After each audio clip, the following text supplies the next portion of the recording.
Bienvenue dans le sanctuaire de Lola Yabonobo, le paradis de Bonobo. Mesdames, Messieurs, aujourd'hui, votre magazine environnemental vous amène dans le sanctuaire de Bonobo. Nous sommes venus ici visiter, nous sommes venus voir ce grand singe endémique que contient la République démocratique du Congo. Bienvenue.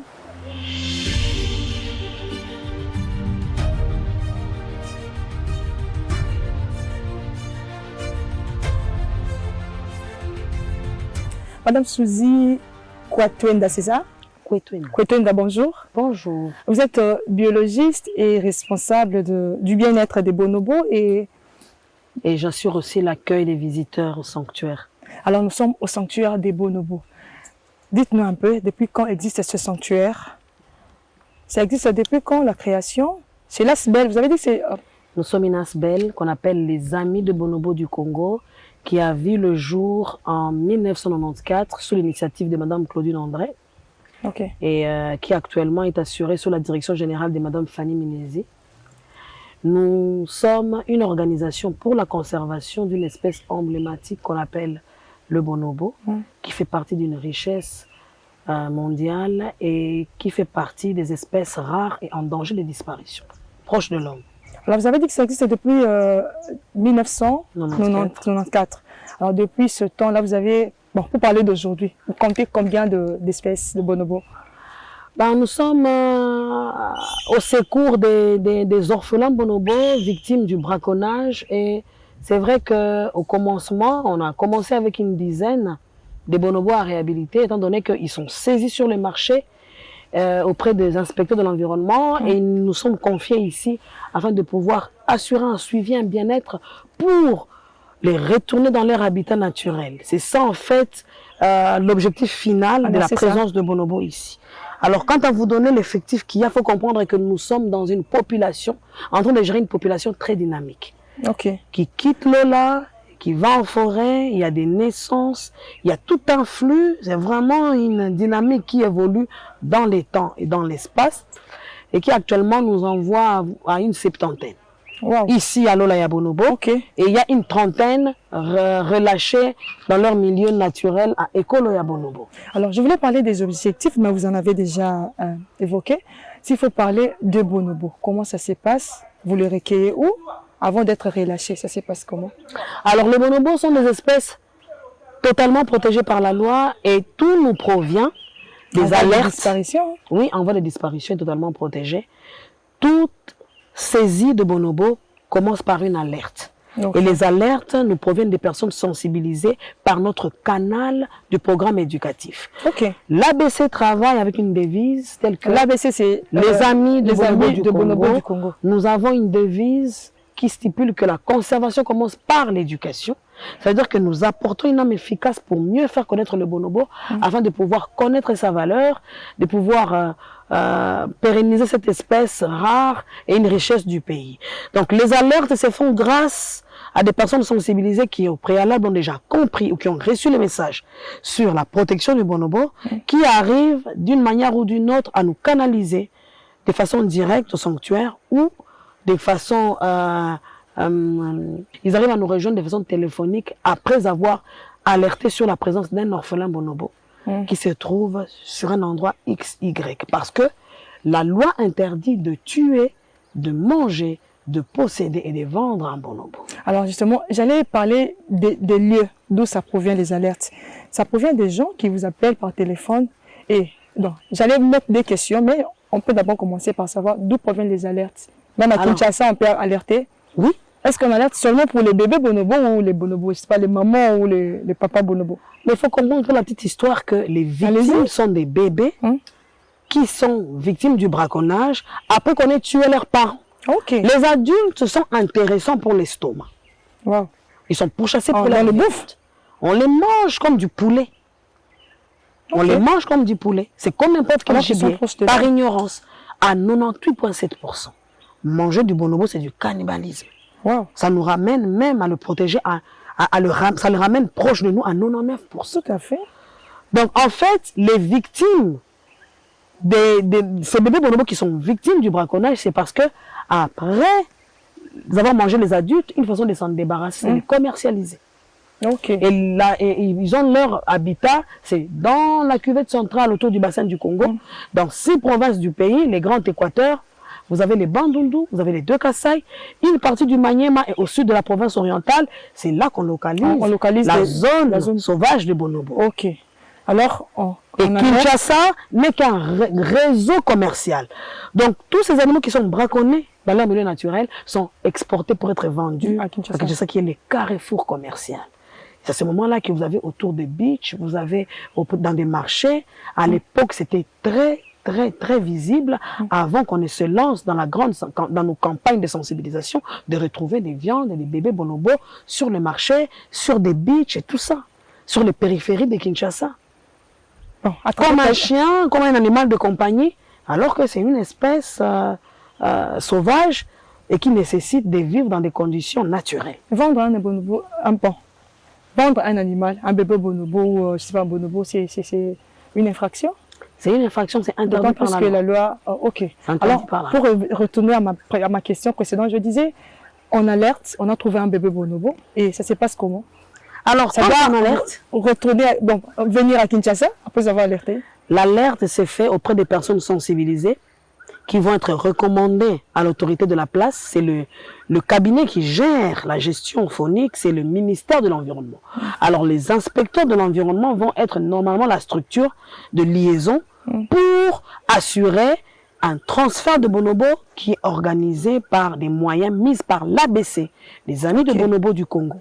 Organise normalement les transferts des animaux vu leur fragilité et puis vu un peu combien ils arrivent dans un état dégradé. Nous sommes obligés d'aller vite au secours de ces animaux, sinon ils se laissent mourir. Il faut comprendre que sans amour maternel, un bébé bonobo se laisse mourir parce qu'il a besoin de vivre naturellement auprès de sa mère 5-6 ans et profiter de l'affection maternelle. Il va téter sa maman 4 ans et demi. Elle est faite pour lui de vivre. Et comment sa mère est tuée, c'est un choc. C'est ce traumatisme-là qui va le désespérer de pouvoir vivre. Il perd le goût de vivre parce que sa mère n'existe plus.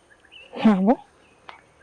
Alors quand on alerte, on prend les bonobos, on ramène ici à Kinshasa. On ramène ici, donc là que le papier vers la capitale. Oui, parce que nous sommes dans ce centre, parce que l'Olaya Bonobo, c'est le centre de réhabilitation psychologique d'orphelins bonobo. Ces orphelins qui sont brisés psychologiquement dans la nature, traumatisés par la forte menace qu'ils ont connue sous pression du braconnage, ont besoin de retrouver une étape vitale, de socialiser de nouveau après avoir évacué ce traumatisme qui ne peut se résoudre que grâce à l'attachement maternel qu'ils ont dans la mercerie, où il y a une organisation, on verra des mamans courageuses, des mamans congolaises qui se donnent au sauvetage de cette espèce, qui s'impliquent dans la prise en charge approfondie de ces animaux en leur donnant l'attachement maternel qu'ils ont perdu dans la forêt. J'essaie de comprendre, en parlant de l'attachement maternel, on voit la maman humaine, une personne, ou bien une maman bonobo qui peut prendre en charge le bébé? Ça serait pour nous l'idéal de prendre un animal et de le confier directement dans son groupe.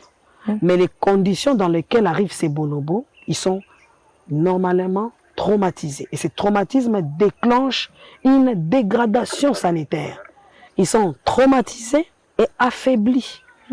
Cet affaiblissement-là ne permet pas de pouvoir directement les introduire dans des enclos ou de les confier. Et ils arrivent petits. À peu près combien? Ils arrivent, il y en a qui arrivent à moins d'1 an. Moins d'1 an, 2 ans, 3 ans. Déjà 2 ans, déjà 3, très petits. Parce que la croissance, elle est lente. Les bonobos, ils naissent, ils sont minuscules. Et on les appelle communément des chimpanzés nains. Ils naissent 800 grammes à 1 kilo. Et la croissance, elle est progressive. C'est pourquoi ils doivent téter longtemps, leur maman. 4 ans, 5 ans. Pour se forger d'une immunité. Et les conditions de dégradation ne permettent pas que ces bonobos arrivent directement dans des enclos comme vous voyez là-bas. Parce que souvent, ils ont des plaies. Ils ont des diarrhées. Ils sont médicalement, ils doivent être traités, checkés. Et la rupture qu'ils ont en sortant de la forêt pour être confiés auprès des braconniers, ils sont traités comme des marchandises. Ce qui fait que les bonobos arrivent, vous voyez, les ballonnés ou des fois même mal nourris. Il faut les déparasiter complètement. Et ça, c'est difficile d'avoir une collaboration humaine directe. Donc, il faut passer par l'intermédiaire humain pour résoudre et sauver ces orphelins-là. Avec une équipe compétente vétérinaire pour vacciner, ausculter, soigner. Alors, on va faire un tour après pour voir à la mercerie comment ça se comporte, les traitements avec les mamans. Alors, une fois à la mercerie, vous faites comment? Vous les nourrissez? À la nurserie, ils sont pris en charge par des mamans. Les bonobos, ils sont naturellement végétariens. On va leur donner les légumes et les fruits. Mais dans la nurserie, c'est particulier. Non, c'est des animaux sauvages. Ils sont gérés le plus sauvage possible. Tout se donne en crudité. Ok. Parce qu'ils ne connaissent pas le feu. Ok. Ici, nous avons une approche de conservation sauvage. Ok. Parce qu'après, ils sont relâchés dans leur milieu naturel. Ok. Ok. Donc, nous essayons de garder les comportements sauvages pour ne pas modifier ce qui est naturel. Et il s'est fait que dans la nurserie, il y a ces contacts maternels qui va normalement se traduire par une assistance à travers les jeux. Ok. Les mamans vont donner de biberons. Ok. L'allaitement va être assuré par le lait en poudre de vache avec du cérélac. Nous allons donner un lait de substitution, comme on fait chez n'importe quel orphelin humain, au biberon. Alors, ça peut prendre combien de temps à la mercerie? La réhabilitation de la nurserie, en tout cas, par rapport à la marge de temps que ça prend, il faut au moins 3-4 ans. Le temps pour eux de pouvoir mieux s'épanouir, socialiser, forger une personnalité pour intégrer la vie sociale. Généralement, ils sont indépendants et autonomes à 5-6 ans. Et quand on regarde bien dans la nurserie, ils arrivent à 1 an, 2 ans. Donc ça justifie cet écart de passage-là pour arriver à avoir des bonobos solides. Alors, une fois devenu solide, le bonobo, une fois devenu solide, qu'est-ce que vous faites après? Après, l'étape sera maintenant ici. Après la nurserie, ils viennent rejoindre le groupe où ils vont maintenant socialiser, se trouver une position sociale. Ils vont avoir une adoption auprès de la femelle dominante, avoir maintenant un caractère social et se comporter dans la famille bonobo et comprendre toutes les règles du jeu. Cette société est matriarcale. Les femelles gèrent, elles ont une dominante en tête. Ok. La seule société qui gère pacifiquement grâce à l'alliance de femelles, c'est les bonobos. Les autres grands singes sont les chimpanzés, le gorille, l'orang-outan qui est asiatique. Ils ont une dictature de mâle. Ici, c'est le Kondifa. C'est la femme qui domine. Alors comment il s'est passé? 100%. Vous avez eu un temps à rester avec le bonobo. Vous avez plus de 20 ans ici, j'espère bien. À peu près. À peu près. Alors, comment les bonobos se comportent entre eux? Les bonobos, comment ils accueillent d'abord le tout petit? Les bonobos, c'est des animaux qui sont empathiques. Ils sont très sociaux entre eux. Ils aiment l'amour et non la guerre. C'est des animaux qui, dans cette empathie, ont toujours une compassion de pouvoir aider les autres. Ok. Ça veut dire que quand il y a un nouveau qui doit intégrer les groupes d'adultes, il passe d'abord par une étape de mise en contact, où on va essayer progressivement de présenter un cadre pour faire des présentations. Ok. Avec d'abord des individus plus jeunes. Et ces individus-là plus jeunes, qui sont déjà socialement intégrés dans le groupe, vont pouvoir les ramener et les réintroduire auprès des adultes. Alors, quand vous parlez de cette organisation, c'est vous qui faites ça ou bien eux-mêmes entre vous? C'est spontané. L'organisation des bonobos, ils sont autonomes dès qu'ils sont dans les enclos. En fait, ils ont une expression pour eux. Ok. Ils ont une organisation à eux. Nous n'influençons rien. Okay. Notre intervention ne se limite qu'à l'apport de nourriture parce que le milieu n'est pas naturel. Et à la santé, parce que quand ils sont malades, il faut garantir un peu la bonne immunité. Okay. Mais tout ce qui est comportement, vie sociale, même planification entre eux, c'est des animaux intelligents qui d'eux-mêmes sont arrivés à mettre en place une structure qui fonctionne comme des animaux sauvages. Alors, ils arrivent aussi à avoir des conflits entre eux, se battre et tout. Vous gérez ça comment? On les laisse gérer. Les bonobos, ils font l'amour et non la guerre. Ils ont, à chaque fois qu'il y a un conflit, eux-mêmes, ils ont une résolution interne à faire. Mais là où nous, on doit intervenir, c'est qu'en fait, quand il y a tout conflit, les bonobos, ils font du sexe pour résoudre leur conflit. C'est ça l'amour, ils font ça. Ils font l'amour en pêle-mêle. Wow. Ils ont une approche sexuelle mixte, entre mâles, entre femelles. C'est une salutation, c'est un remerciement, c'est pour célébrer un événement. Et il faut comprendre que dans cette approche qu'ils ont, les bonobos, nous, notre intervention ne peut se faire qu'en extrême urgence. Quand, par exemple, on sent qu'il y a un problème d'adaptation d'un individu, d'un autre, parce que chaque bonobo a une personnalité. Ça, on peut aménager et faciliter une cohésion dans un autre groupe en faisant un transfert. Mais nous n'intervenons pas pour dire arrêtez, on ne leur parle pas. Ils ont leur langage à eux que nous devons interpréter. Ok. Alors, comment vous arrivez à repérer un bonobo malade? Vous faites comment savoir que C'est des animaux expressifs. Les bonobos sont des animaux expressifs. Ils ont une façon de communiquer à travers leur comportement. Ils ont des habitudes qu'on arrive à voir, à observer, grâce à la présence des soigneurs qui sont en permanence auprès d'eux. Okay. Un bonobo, c'est un animal qui est très actif. Ils sont dynamiques, ils adorent jouer, ils aiment la vie arboricole, ils adorent manger. Quand vous vous trouvez face à des critères comme ça, qui ne sont pas respectés, quand vous les voyez s'isoler, ça montre déjà qu'il y a un problème. Il manifeste tout de suite quand il n'est pas confortable. Devant le stress, il s'exprime. Devant la joie, il s'exprime. C'est pourquoi il y a justement cette cohésion sexuelle qui va rendre les bonobos plus pacifiques.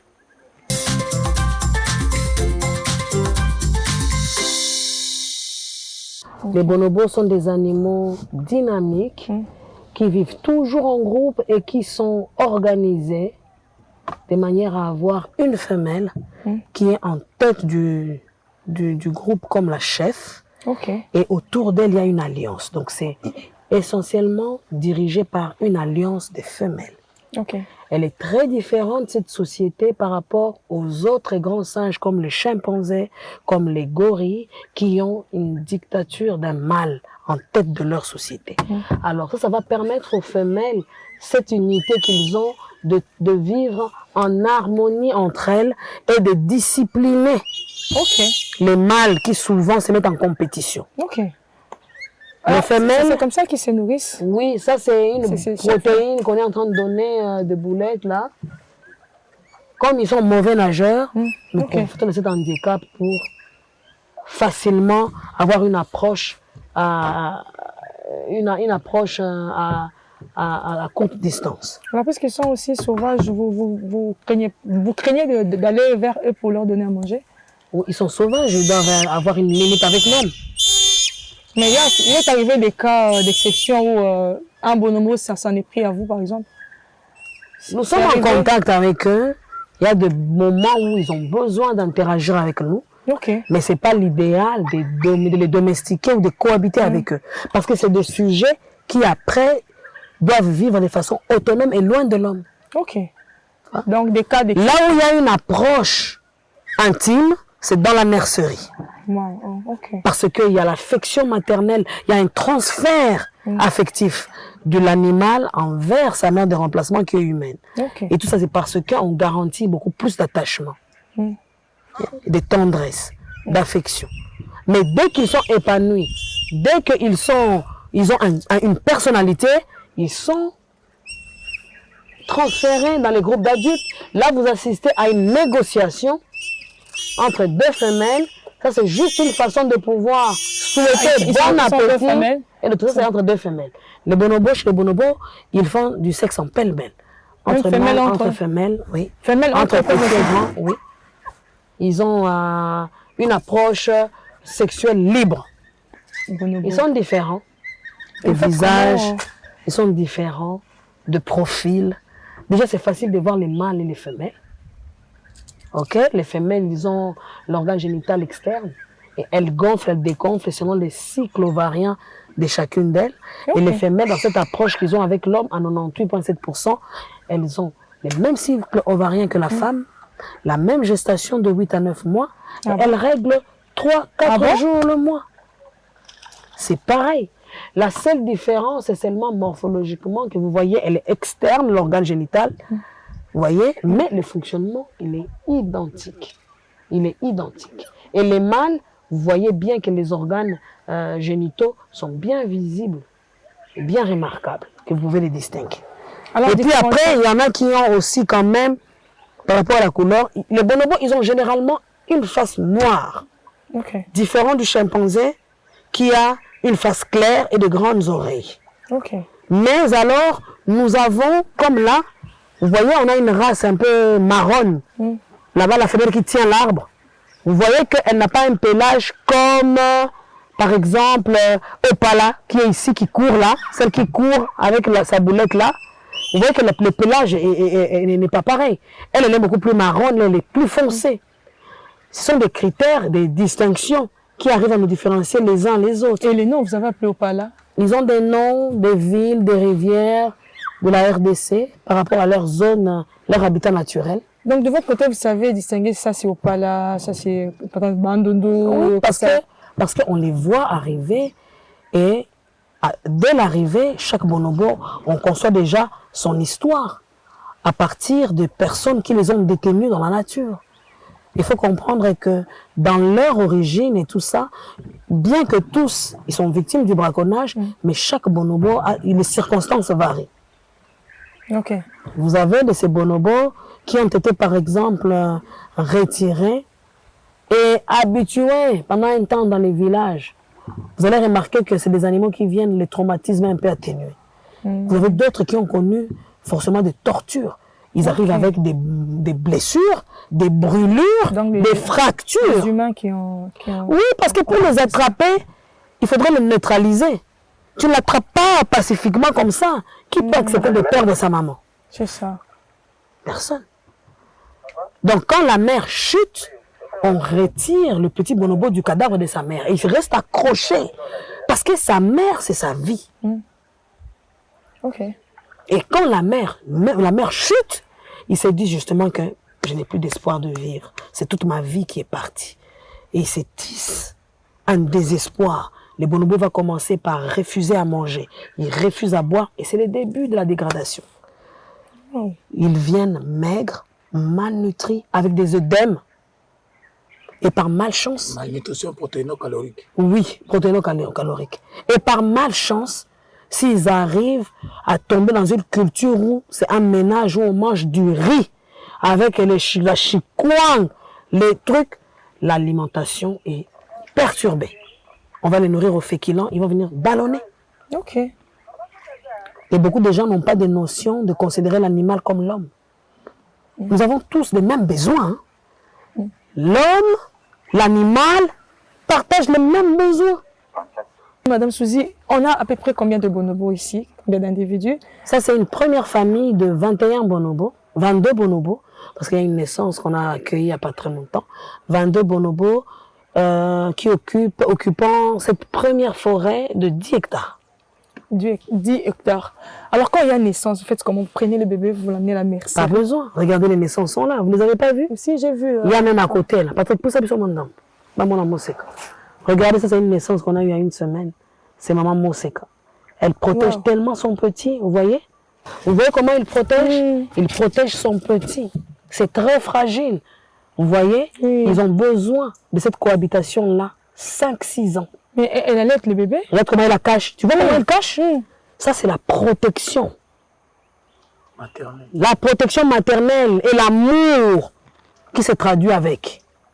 Et c'est ce qu'ils ont besoin, que les mamans dans la nature donnent 5-6 ans. Et quand ils perdent ça à moins d'1 an, à moins de 5 ans, le traumatisme enfonce la survie du bonobo. Et il y a des bonobos qui viennent avec des pièges. Vous voyez la maman qui marche là-bas?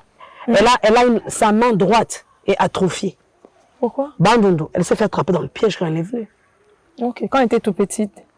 Quand elle est arrivée ici, on l'avait attrapé dans un piège pour maintenant le vendre après.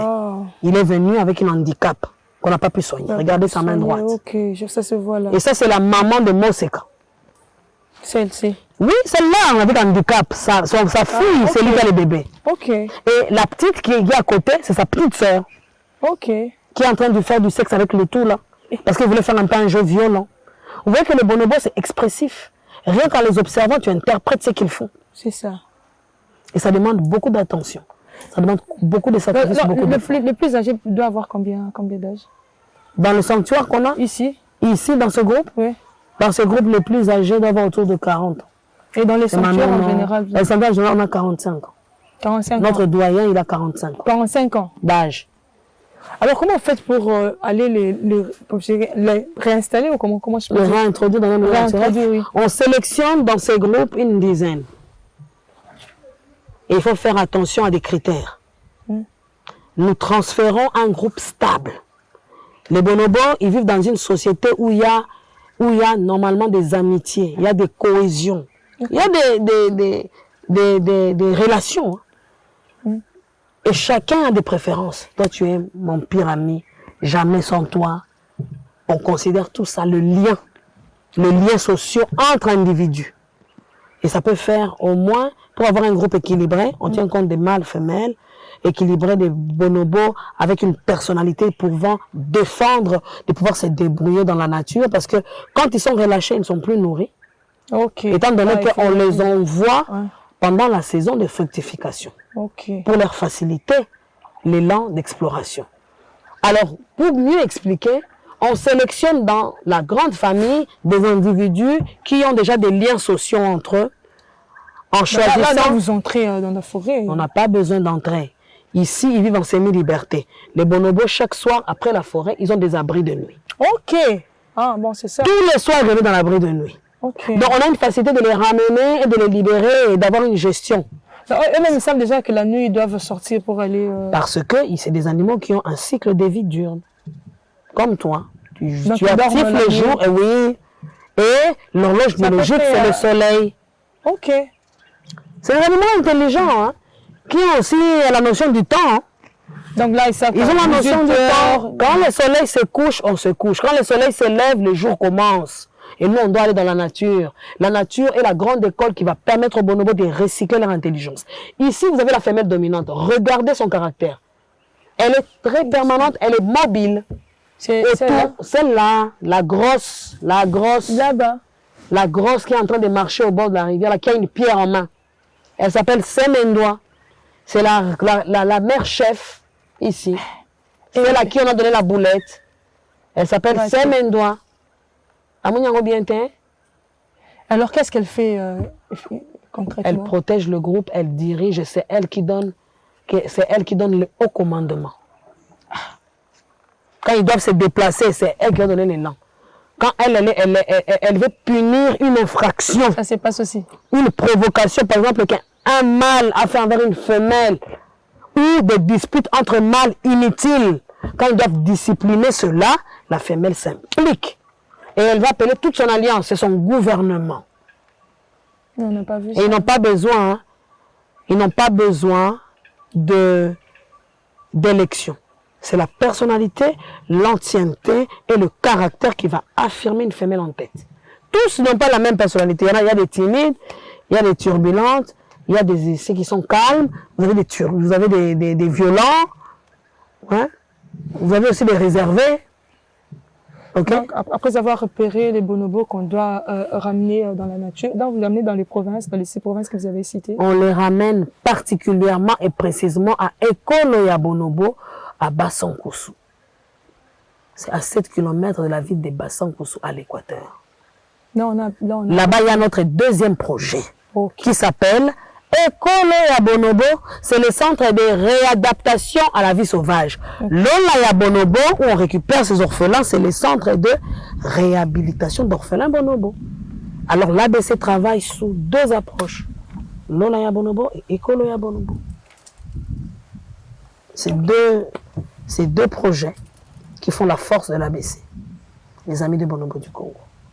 Et l'éducation va être notre arme de travail pour casser l'ignorance qui aujourd'hui rend les bonobos plus pour des raisons de valeurs alimentaires que plus pour des valeurs écologiques.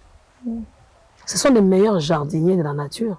La présence de bonobos implique aussi la migration de plusieurs espèces qui peuvent enrichir l'écologie d'un milieu. Comment Parce que le bonobo, il vit en symbiose avec avec les autres animaux. Les oiseaux, les reptiles, et ils apportent une contribution dans les reboisements de la nature à travers les aliments qu'ils mangent et qu'ils les évacuent par leurs excréments. Okay. Ils permettent de reboiser en même temps. C'est les animaux qui ont besoin de la forêt. Parce qu'ils ne vivent que de la nature. Fruits, légumes. Dans la partie végétale, ils consomment aussi des racines de certaines espèces, des écorces, des pousses, des fleurs.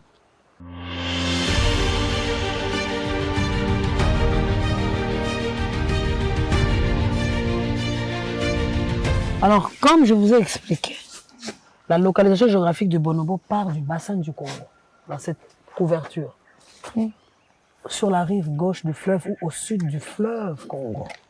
Là. Et l'Olaya Bonobo, qui est le centre de réhabilitation psychologique d'orphelins bonobo, recueille ces orphelins qui viennent au grand marché de Kinshasa. Ok. On récupère là. Et après une dizaine d'années, ces bonobos sont aptes à pouvoir retourner dans la province de l'Équateur, dans la forêt, là où il y a une réserve qu'on appelle École ya Bonobo, c'est à 7 km de la ville de Bassancourt. C'est 800 km d'ici. Ok. Nous avons commencé à relâcher depuis 1994 qu'on a été créé. Ok. On a relâché le premier groupe en 2009. Vous voyez le quart que ça prend. Et le relâchement, ça s'est fait par comment? Par année ou... Ça s'est fait selon les moyens. Ça s'est fait. Il n'y a pas un protocole digne de relâcher. Oh. Ça s'est fait selon les moyens, la pression. Parce qu'il faut toujours laisser un temps d'évaluation des populations qui sont adaptées dans la nature. Ok. Et ça ne dépend pas de nous. Il y a beaucoup de facteurs Ok. qui rentrent en jeu. Ok. Mais le besoin là, c'est sentir d'ici. Quand on va sentir qu'ici, il y a des bonobos qui ont développé tellement des aptitudes qu'on sent qu'ils sont coffrés et confinés, on désengorge les enclos, allez, on les envoie. Ok. On partage ses frontières avec le chimpanzé, Ok. Pan troglodytes, à face claire, sur la rive droite. Et ils sont au nord. Ok. Et ils n'ont pas les mêmes caractères. Alors pourquoi donner le nom de l'eau là, Bonobo? Parce que c'est le paradis. Pourquoi? Ces bonobos connaissent de la résurrection. On ramène des individus exposés à la mort, on leur redonne la vie. Une seconde chance de vivre. C'est ça le nom. C'est le paradis, c'est le sauvetage. Là où tous, si on est croyant, nous serons sauvés. Après la vie sur terre. Et les bonobos ont déjà les leurs ici. Hein? C'est le paradis de bonobo. C'est la quarantaine. Ok. La quarantaine est la première approche psychologique des orphelins bonobos Ok. qui viennent fraîchement de la forêt. Et cet orphelin bonobo, le seul espoir pour lui de vivre, c'est d'avoir maman Néclette à côté. Parce que les traumatismes enfoncent leurs conditions sanitaires. Les traumatismes enfoncent leur état d'esprit et même de croissance.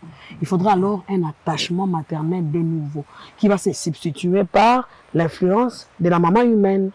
Donc, il vient d'arriver il n'y a pas longtemps. Lui, il est arrivé il y a 3 mois, en avril. Hein.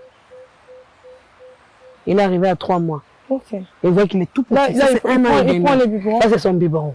Ici, l'accès n'est strict que pour les vétérinaires et le bien-être des bonobos. Ok.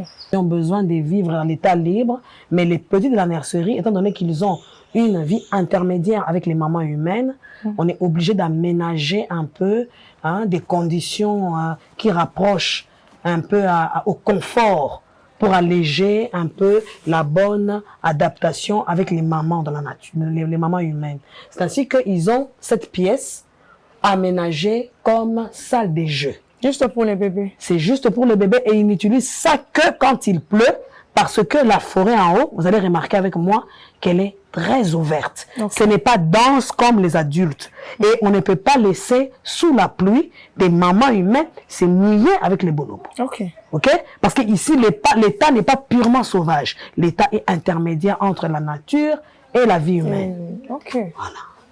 Après la quarantaine, les bébés passent ici pour se faire maintenant des amis. Ok. Et voir un peu, avoir une ouverture sociale. Bonjour, Djedje. Bonjour, Lombe. Bonjour, maman Sarif. Bonjour, Lenda. Dis bonjour. Bonjour. Comment ça va? Comment t'es là? T'es là, yé. Avec un sentiment. Zoyez. Djedje. La banane, hein? Voilà. Ils sont végétariens. Voilà le rôle de maman. C'est d'assurer le bien-être des bonobos, donner à manger, jouer avec eux, surveiller leur épanouissement. Et la prise en charge revient à une mère spécifique. Comme vous avez vu à la quarantaine, la même maman qui accueille dès les premiers jours son petit va surveiller de la quarantaine et l'amener ici pour voir maintenant comment il tisse le lien. Donc elle va être avec elle ici. Elle va être avec elle et intégrer l'alliance des mamans. Ici, on a les groupes de bébés avec l'alliance des mamans. Bon, comment vous faites pour le moment là? Il y a un travail à faire avec ces mamans. Oui, les mamans, ils ont une formation. Dès qu'elles sont admises dans le service, on leur soumet à des formations pour mieux comprendre les comportements du bonobo, avoir des bons gestes maternels, et tout ça, ça se forge avec le temps. Mais elles sont mieux placées et comprennent mieux ces enfants, parce qu'ils vivent leur évolution progressive chaque jour. Et il y a une mise en confiance de ces bébés bonobos envers leur mère spécifique. Vous voyez comment ils donnent à boire, ils sont en train de manger, tous ils ont des noms. C'est à partir de la nurserie que le bonobo va avoir maintenant une allure de départ pour les enclos. Parce que grâce à la société ici, ils vont maintenant commencer à se développer, ils vont commencer maintenant à pouvoir présenter leur caractère. Vous voyez maintenant la personnalité, la turbulence de chacun s'exprimer. Parce qu'ils commencent maintenant à se confronter les uns les autres. Quand tu es tout seul, tu n'as pas une référence. Mais quand tu es dans une dynamique, ça te permet de t'améliorer, ça te permet de changer. Et voilà. Tous ces changements progressifs se feront par l'assistance maternelle. Je vois. Ils sont un peu égoïstes quand ils arrivent parce que les mères sont à elles. Et vous avez les bébés issus d'une même maman, se considèrent plus comme frères. Ils sont très attachés. Parce qu'en mémoire, ils savent que c'est la maman qui m'a sauvé. Ils oublient jamais. C'est seulement quand ils vont devenir plus autonomes, on les voit détachés des mamans. Parce que là, vous savez encore, quand on commence à les voir détachés, ils commencent à s'en aller, c'est déjà l'âge pour aller avoir l'éducation bonobo. Et on va faire une mise en contact dans un enclos approprié selon son comportement et l'envoyer. On ne manipule jamais solitairement. C'est toujours en groupe. Le comportement n'est pas bizarre, c'est justement un changement de mentalité. Il était plus doux, mais on sent que par rapport à ce caractère, il commence à être un peu comme un dominant. Il commence à vouloir des fois s'imposer. Ça montre déjà que il faut une éducation. Alors, à partir d'ici, ils n'ont pas contact avec ceux qui sont là-bas. La nurserie est un enclos qui est strictement utilisé que par les bébés et ils ont au moins cette superficie d'espace à parcourir. Ils ont une école. Vous voyez les marches là-bas, ils ont une école avec des pylônes pour les habituer à la vie arboricole. Ils ne sont pas tout le temps ici. Et les mamans commencent avec elles le matin. La prise en charge débute à 7 heures. Ils vont commencer la douche jusqu'à 4 heures du soir. Ils les ramènent dormir et ils ont 2 biberons dans la journée. Vous avez vu des biberons de Kenge. Ici, chaque bonobo a son biberon. Quand on va aller dans la salle là-bas, je vous montrerai. Alors, je suis en train de me dire, le contact avec les mamans, humains et animaux, il n'y a pas de maladies à craindre. Eh bien, il faut comprendre que déjà, les bonobos à l'arrivée, ils connaissent d'abord une prise en charge vétérinaire. On fait déjà un check pour assurer et garantir un peu leur état. Et puis, on a quotidiennement un suivi du personnel, tous les trimestres, et ça s'évalue tous les ans. Un suivi du personnel pour voir un peu l'état de santé du staff. Mais les bonobos, ils ont déjà une couverture en vaccination. Ils sont déparasités de manière à ne pas être un danger ou à être une menace pour les mamans. Il n'y a pas de côté des mamans aussi, quand il y a une maladie, quand elles sont malades, ils sont mis en quarantaine. Donc on check aussi la santé de maman avant. Et les petits. Ensemble. Et quand on sent qu'il y a une anomalie chez les bonobos, on soigne en même temps. Est-ce qu'ils attrapent aussi des maladies humaines comme la toux, grippe, et ça c'est mortel. Dès qu'on sent les séquelles comme les mucus, ils commencent à tousser, ils sont tout de suite soumis à un schéma de traitement par les services vétérinaires de la place. Tuer, manger, capturer, acheter, vendre ou posséder le grand singe est illégal. Madame, Messieurs, protégeons notre patrimoine naturel. Tout le plaisir était pour nous de vous présenter ce magazine environnemental dans le sanctuaire de Lola Iya Bonobo à Kinshasa. Nous vous disons bye, à la prochaine.